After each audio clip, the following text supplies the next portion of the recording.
أعوذ بالله من الشيطان الرجيم بسم الله الرحمن الرحيم الحمد لله رب العالمين الرحمن الرحيم مالك يوم الدين إياك نعبد وإياك نستعين واهدنا الصراط المستقيم صراط الذين أنعمت عليهم غير المغضوب عليهم ولا الضالين آمين اللهم صل وسلم على سيدنا محمد وعلى آله وصحبه وسلم تسليما كثيرا. Donc ici on va voir tout de suite juste un instant s'il vous plaît, excusez-moi.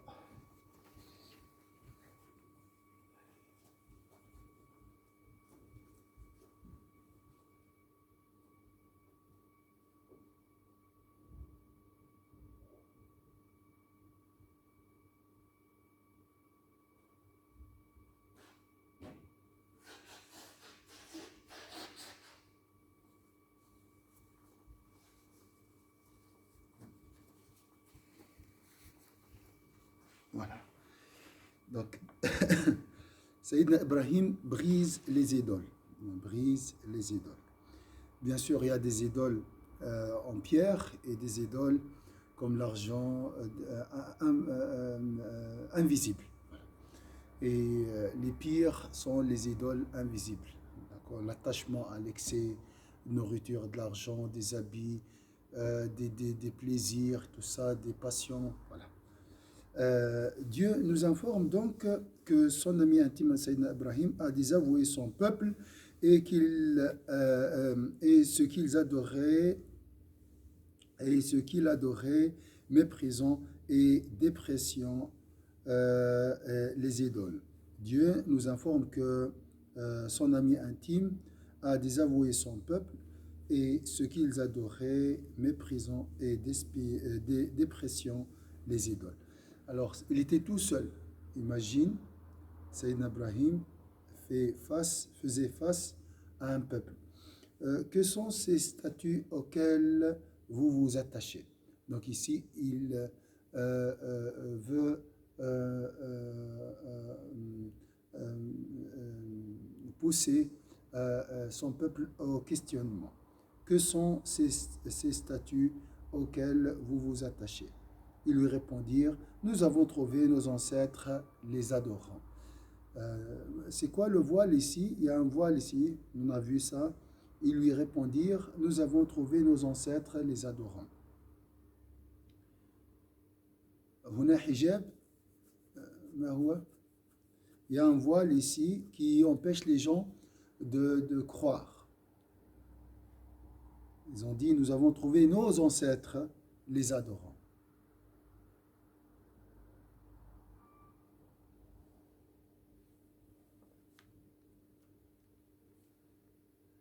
Est-ce que vous avez une idée? نعم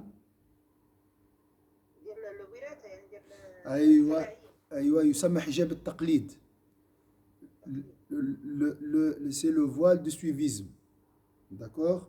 Le voile du mimétisme aussi, on dit ça. Le seul argument invoqué par son peuple était l'imitation de l'exemple de leur père et ancêtres. Ça, voilà, ça c'est imité.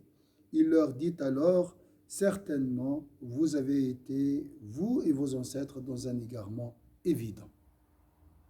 Et ça, c'est pas facile.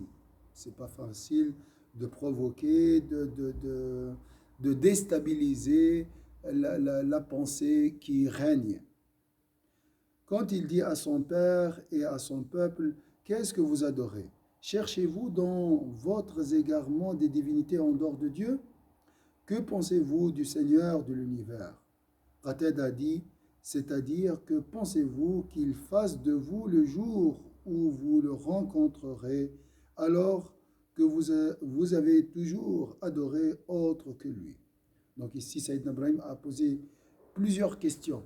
Il a, bien sûr, c'est pour choquer, pour provoquer, déclencher le questionnement et aider son peuple à s'en remettre en question. Il a posé des questions. Il y a plusieurs fois où Sayyidina Ibrahim pose des questions à son peuple. Qu'est-ce que vous adorez? Il a dit. Cherchez-vous dans votre égarement des divinités en dehors de Dieu? Que pensez-vous du Seigneur de l'univers? Donc, que pensez-vous du Seigneur de l'univers le jour dernier? Bien sûr, cette question est gênante parce que on sait très bien que ces statues ne font rien dans la vie d'ici-bas déjà. Alors, qu'en est-il de la vie de l'au-delà? Qatada a dit, c'est-à-dire, que pensez-vous qu'il fasse de vous le jour où vous le rencontrerez alors que vous avez toujours adoré autre que lui? Abraham, la paix d'Allah sur lui, leur a dit aussi, vous, vous entendent-elles lorsque vous les appelez? Donc, encore une question. Les idoles entendent, vous entendent-elles lorsque vous les appelez, ou vous vous profitent-elles? Donc, sont pas profitables et ces idoles, elles sont sourdes, ou vous nuisent-elles? Donc, ils ne peuvent pas vous faire du mal, ils ne peuvent pas vous procurer du bien. Ils disent non, mais nous avons trouvé nos ancêtres agissant ainsi. Encore une fois, le seul argument, c'est comme ça. On dit toujours c'est comme ça. Hein. Oui, c'est vrai, mais j'arrive pas à changer. Et ça, c'est ce voile, c'est le premier voile qui rencontre ceux qui veulent changer quelque chose. Donc, c'est très difficile de changer des mauvaises habitudes. D'accord? C'est fort de moi. Hein? C'est fort comme moi, comme ça. C'est la adet. La adet, ouais. D'accord. Ça, c'est les habitudes, c'est très difficile de les changer.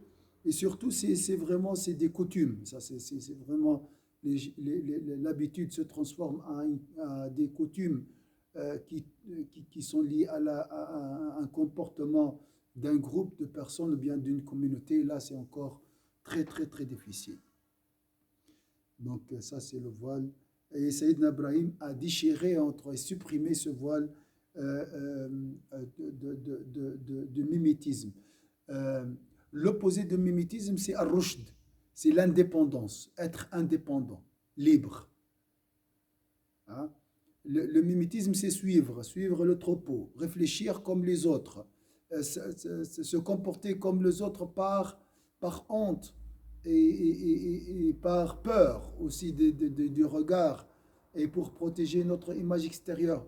Et ça, c'est un voile très difficile, très, très, très difficile à supprimer. Ils ont reconnu donc que ces idoles étaient insensibles et ne pouvaient rien ni pour ni contre personne. Et ne pouvaient rien ni pour ni contre personne. Donc, celui qui fait du bien, c'est Allah Azza wa Jal. Et celui qui permet à quelqu'un de nous faire du mal, c'est Allah Azza wa Jal. On a vu avant que Allah a voulu que toute chose créée, toute créature est voulue par Allah Azza wa Jal, le mal comme le bien. Ils ont aussi reconnu que le seul motif qui les poussait à adorer ces statues était la conformité à la conduite de leurs ancêtres. La conformité, la conformité à la conduite de leurs ancêtres. Voilà, le seul argument. Beaucoup de gens veulent croire, veulent adorer Dieu, mais la conformité à la conduite de leurs concitoyens les empêche de croire. Et bien sûr, après, les gens cherchent des justificatifs. D'accord? Donc, je peux dire que l'islam est une quête de la libération de ce voile et de tous les voiles qui nous empêchent de voir la vérité. C'est une quête de libération vers la liberté, vers la certitude. D'où cette réplique d'Abraham. Que dites-vous de ce que vous adoriez, vous et vos ancêtres? Ils sont tous pour moi des ennemis, sauf le Seigneur des univers. Encore une question. Que dites-vous de ce que vous adoriez, vous et vos ancêtres, et sont tous, pour moi, des ennemis, sauf le Seigneur des univers. C'est une preuve décisive quant à l'inutilité de la divinité de ces idoles, car si elle avait quelque pouvoir, elle l'aurait utilisé contre Abraham, qui n'a cessé de les désavouer. Donc Sayyidina Ibrahim, entre guillemets, était l'ennemi numéro un de ces statues. Mais on voit que ces dernières sont incapables et impuissantes. S'ils veulent, si vraiment elles sont utiles, elles peuvent nuire à Sayyidina Ibrahim, qui les a, on va voir après, qui va les briser. Ils dirent, viens-tu à nous avec la vérité ou plaisantes-tu? Ou plaisantes-tu? Viens-tu à nous avec la vérité ou plaisantes-tu? Pour eux, ça c'est pas la vérité. Tout d'abord, la vérité c'est ce que eux et leurs ancêtres adoraient, donc les idoles, adoraient les idoles. Et si un individu parmi leur communauté vient avec une nouvelle idée, soit il les considère comme fous, comme c'était le cas de Sayyidina Mohammed, possédés, c'est aussi le cas de Sayyidina Mohammed, menteurs, ou voilà, c'est là pour plaisanter. Ils lui ont dit, ces propos que tu tiens contre nos divinités pour les dévaloriser et par lesquels tu critiques nos parents, ont-elles de la justesse ou les profères-tu pour plaisanter seulement? Donc je répète, ces propos que tu tiennes contre nos divinités pour les dévaloriser et par lesquels tu critiques nos parents, donc ça c'est critiquer les parents, critiquer les pensées répandues, ont-ils de la justesse ou les profères-tu pour plaisanter seulement? Il dit, mais votre Seigneur est plutôt le Seigneur des cieux et de la terre. Ça, c'est notre conviction. Allah Azza wa Jalla est le Seigneur des cieux et de la terre, et c'est lui qui les a créés. C'est Allah Azza wa Jalla, le créateur des cieux et de la terre. Et je suis un de ceux qui témoignent. Shahid, nous sommes des témoins, nous adorons Dieu et nous témoignons que Dieu est unique, celui le créateur des cieux et de la terre. À travers ces propos, Sayyidina Ibrahim leur dit, je suis sérieux et je suis dans le vrai. Votre Dieu est un Dieu unique qui n'a pas d'associé. Donc ça, c'est l'objectif de notre existence, hein, c'est d'arriver vraiment à croire sincèrement et approfondir, enraciner cette croyance. Dieu est unique,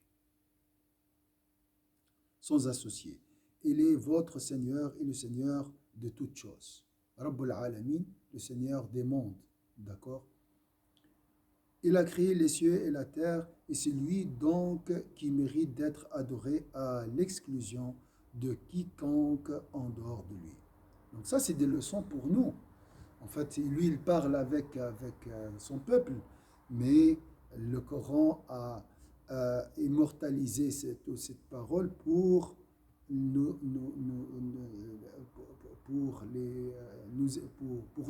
pour nous aider à vraiment intégrer tout ça dans notre cœur. Qu'est-ce qu'on doit croire?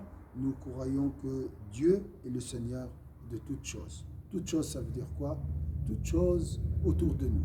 Toute chose est gérée par Allah Azza wa Jalla. On a vu ça dans le cours de Rabbul Alamin. Il a créé les cieux et la terre. Et c'est lui donc qui mérite d'être adoré à l'exclusion de toute chose en dehors de Dieu. De cette vérité, je témoigne. Je témoigne Ça veut dire quoi? Ashhadu. Hein, le mot témoigner dans la langue arabe, c'est ashhadu. Nous témoignons tous que Dieu est unique. Dieu dit, et par Dieu, je ruserai certes contre vos idoles une fois que vous serez partis. Donc on va voir la ruse plus tard. Mais ce n'est pas une mauvaise ruse. Ici, je vais euh, en fait faire quelque chose euh, euh, euh, indirectement, je veux, à travers cet acte, vous aider à réfléchir. C'est-à-dire qu'il jura de détruire leurs idoles lorsqu'ils partiront pour célébrer leur festivité. On rapporte qu'il a fait ce serment en son fort intérieur. Bien sûr, il ne peut pas le dire. Hein, il a dit ça dans son fort intérieur. Voilà. On va s'arrêter ici, Inch'Allah. J'ai un rendez-vous, malheureusement, Samhouli. Inch'Allah, ce soir, bi'idhnillah, alors, ça sera, euh, si je ne me trompe pas, soit la suite de ce cours, soit méditation sur les secrets de Hajj, parce que dans 3 jours, les Hujjaj, normalement, partiront, commencent à partir, rendre visite aux terres saintes, donc à Médine, illuminée, et à la Mecque, à la noble Mecque, Inch'Allah, à la noble Kaaba, Inch'Allah. Inch'Allah, l'année prochaine, nous serons tous ensemble là-bas, Inch'Allah. Alors, soit je parle des secrets de Hajj, soit des versets pour méditer l'histoire du sacrifice, ou la suite de ce cours, Inch'Allah. Le cours, c'est un peu tard, à 20h40, 20h20, Inch'Allah. 22h20. Voilà. 22h, العاشرة, Inch'Allah. Orti Hanan, ma soeur Joanna, vous avez une question? Vous voulez ajouter quelque chose? شكرا أختي, شكرا. بارك الله فيكم إن شاء الله. أسعدكم الله. Qu'Allah vous donne le bonheur dans la vie d'ici-bas et dans la vie de l'au-delà, grâce à Allah et grâce à son messager, Sayyidina Muhammad sallallahu alayhi wa sallam. بارك الله فيكم. سبحان ربي. شكرا. شكرا لكم. السلام. سبحان ربك رب العزة عما يصفون. سلام على المرسلين. الحمد لله رب العالمين.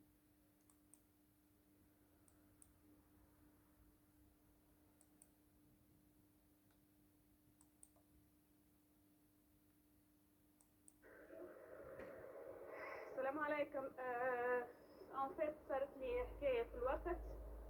دخلت بكري شويه وما غير ما تجيني خاطر باش نرجع مع الصغار للطبيب نتاع قريه على رجليا، يعني ما غير ما تجيني جمله سي بون مريقله اموري مع الطبيبه الاخرى مع هذا. السلام عليكم.